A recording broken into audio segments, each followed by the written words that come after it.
আউযুবিল্লাহি মিনাশ শাইতানির রাজিম। বিসমিল্লাহির রহমানির রহিম।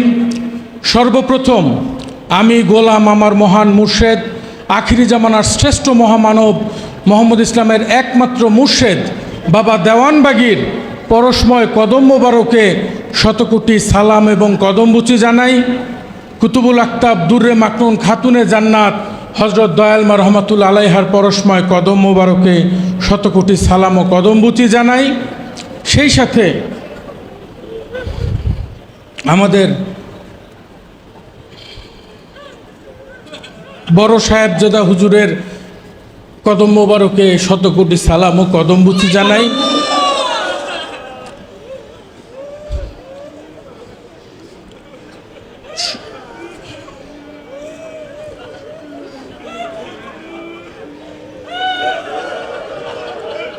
সম্মানিত আশেকে রাসূল জাকের ভাইরা,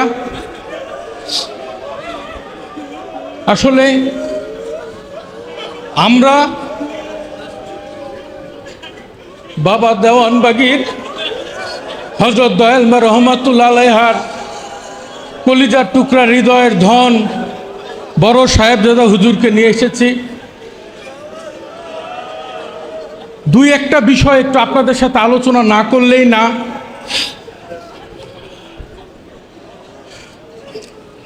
গত কোরবানির ঈদের কয়েকদিন আগে, আমার দিনটা সঠিক মনে নাই, 4-5 দিন হবে, কয়েকদিন আগে আমি একটা স্বপ্ন দেখেছিলাম। স্বপ্নটা ছিল এরকম যে কোনো একেবারে কারণ ছাড়াই বড় সাহেবজাদা হুজুর হঠাৎ করে স্বপ্ন দেখতেছেন ওফাত করছেন। তো অনেকে আসছে দেখতেছে, তো এর মধ্যে দেখলাম বাবাজান এবং দয়াল মা, ওনারা দয়া করে আসছেন। তো বাবাজান একটা খুব সুন্দর মালা আমার হাতে দিচ্ছেন, দিয়ে বলতেছেন আমাদের পক্ষ থেকে নুরুরে পরায় দিও।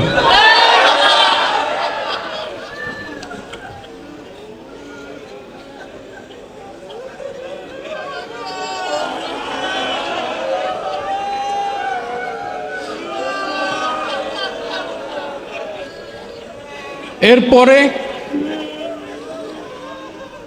আমি যখন স্বপ্নেই যখন বড় হুজুরকে মালা মোবারকটা পরাইতে গেলাম, মালাটা বাবাজান মার পক্ষ থেকে, তখন স্বপ্নে দেখতেছি যে বড় হুজুর নড়াচড়া করতেছে। মানুষ যেমন ঘুমাইলে এক পাশ থেকে আরেক পাশে কাত হয় এরকম। তা আমি চিল্লাচিল্লি করতেছিলাম স্বপ্নে, যারে উনি তো জীবিত, ওনারে মৃত বা ওফাত বলতেছেন কেন?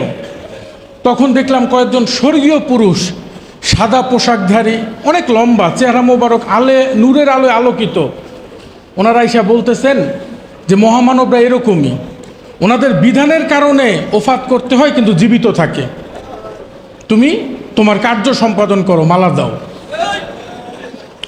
এরপরে আমি ওনার বাসায় আমার ভাই বোনদের সাথে কথা বলছি, ভাবিকেও জানাইছিলাম। গত ঈদের দিন, ঈদের পর দিন থেকে হঠাৎ করে আপনারা জানেন যে বড় সাহেবজাদা হুজুরের শরীর মোবারকটা অনেক দিন ধরেই অসুস্থ ছিল। আসলে ওনার মনের জোরে যে মদিনায় আসতো, বক্তব্য দিত, ওনারা দেখলে বোঝা যাইতো না যে ওনার শরীরটা কেমন। তো ঈদের আগের দিনও উনি যখন আমার সাথে অনেক কথাবার্তা হয়েছিল, দু একটা বিষয় একটু বলি। যেমন তার মধ্যে তখনও কিন্তু উনি সুস্থ।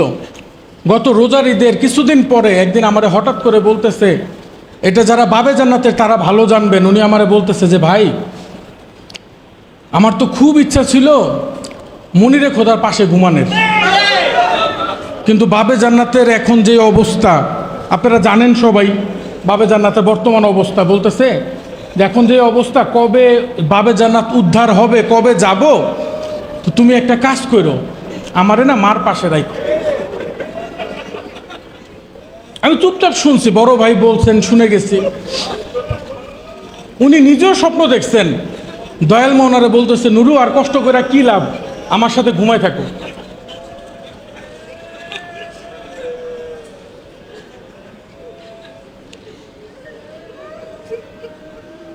তা আসলে আর বেশি কিছু বলবো না।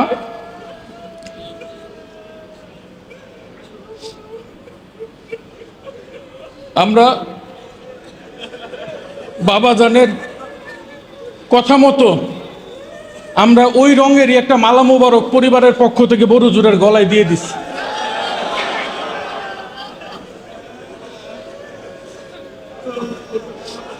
আপনারা সবাই আমাদের পরিবারের জন্য দোয়া করবেন এবং আমরা মহান মালিকের কাছে দয়া চাই, তিনি যেন আমাদের সবাইরে দয়া করেন।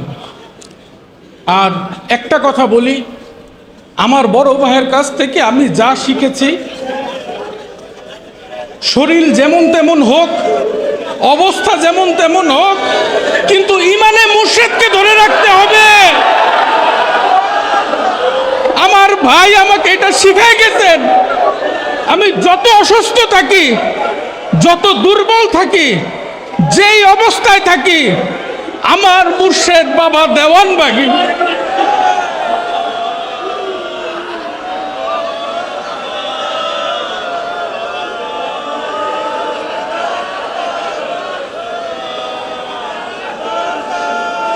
আমি আপনাদের সবাইকে অনুরোধ করব,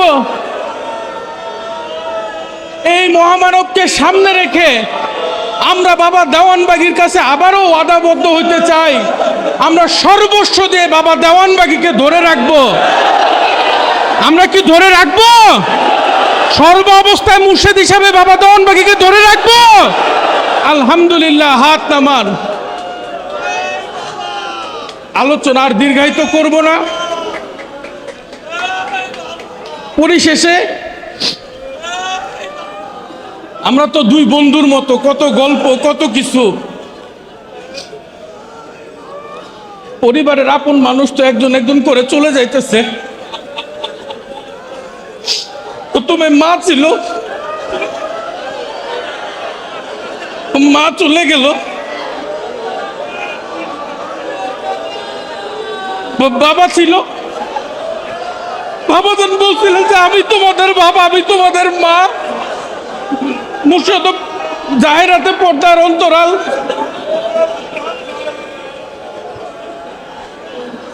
আমার বন্ধু ছিল।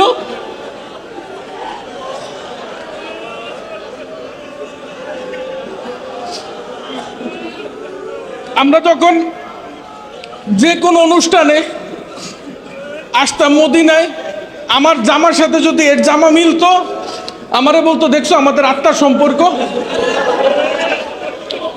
আজকে এও সাদা পড়ছে, আমিও সাদা পড়ছি।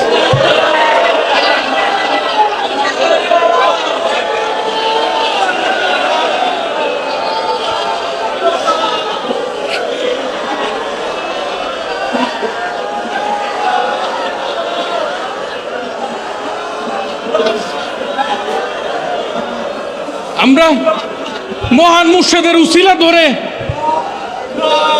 আমরা বড় হুজুরের কাছে ক্ষমা চাই। আমরা ওনার সাথে যত ভুল বেয়াদবি করছি, জানে আনজানে, তিনি যেন দয়া করে মুর্শিদের উসিলায় আমাদের মাফ করে দেন। আপনারা সবাই আমাদের জন্য দোয়া করবেন। আর আগামী 4 দিন পরে তো বড় হুজুরের কুলখানি, তা আমরা শুক্রবারে করতে চাচ্ছি।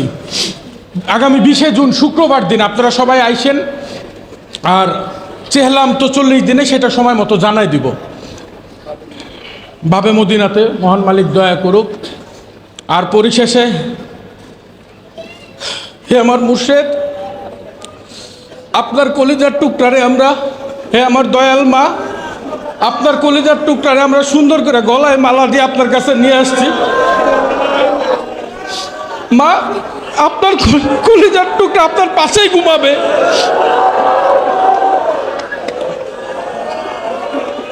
সবাই আমাদের জন্য দোয়া করবেন।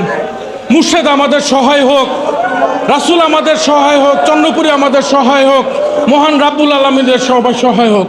আসসালামু আলাইকুম।